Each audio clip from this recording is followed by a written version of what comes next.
I got so much motherfucking design on right now. Break it down, bring it back, make it clap. I got 3 old thoughts, new block, where that thing, bitches on my line, and you know. Assalamualaikum warahmatullahi wabarakatuh. Kami akan menjelaskan yang namanya sifat koligatif larutan.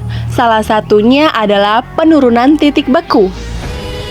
Pada titik beku atau titik leleh suatu cairan adalah suhu pada saat fase padat dan cair berada dalam kesetimbangan pada cair yang paling umum.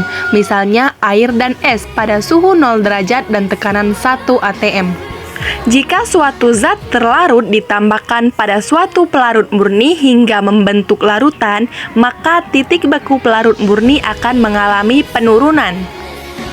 Proses pembekuan itu terjadi ketika suatu zat telah mencapai titik beku. Titik beku akan tercapai apabila temperatur saat tekanan uap zat padat sama dengan tekanan uap zat cair.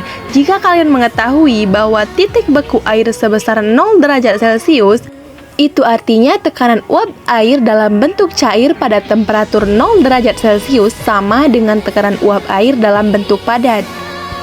Apabila di dalam sebuah zat pelarut ditambahkan zat terlarut, maka akan terjadi proses penurunan tekanan uap jenuh larutan. Kemudian, adanya penurunan tekanan uap jenuh larutan akan mengakibatkan penurunan titik beku larutan. Dapat dikatakan bahwa larutan akan membeku pada temperatur yang lebih rendah. Berdasarkan penjelasan tadi, dapat dinyatakan bahwa penurunan titik beku larutan adalah selisih antara titik beku pelarut dan titik beku larutan. Besarnya penurunan titik beku larutan diberi lambang delta TF. Harga delta TF ditentukan oleh banyaknya partikel zat terlarut dan tidak ditentukan oleh sifat zat terlarutnya.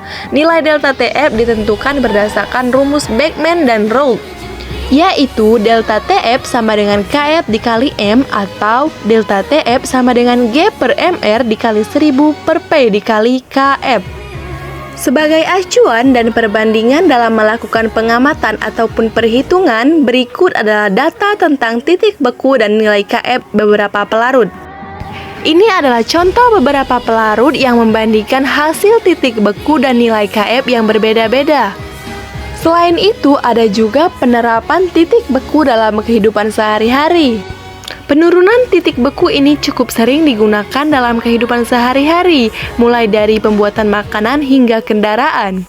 Berikut adalah beberapa contoh penurunan titik beku dalam kehidupan sehari-hari. Yang pertama adalah pembuatan es krim. Mungkin kalian sudah tidak asing lagi dengan makanan yang satu ini. Ternyata makanan yang sering kita makan setiap hari ternyata mengalami penurunan titik beku loh. Yang kedua adalah anti beku pada radiator mobil. Yang ketiga adalah mencairkan salju di jalanan menggunakan garam.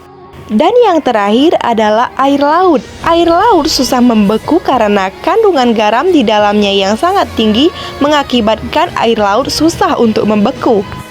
Inilah penjelasan singkat dari kami tentang penurunan titik beku. Semoga video ini bisa teman-teman pahami dan terima kasih telah menonton.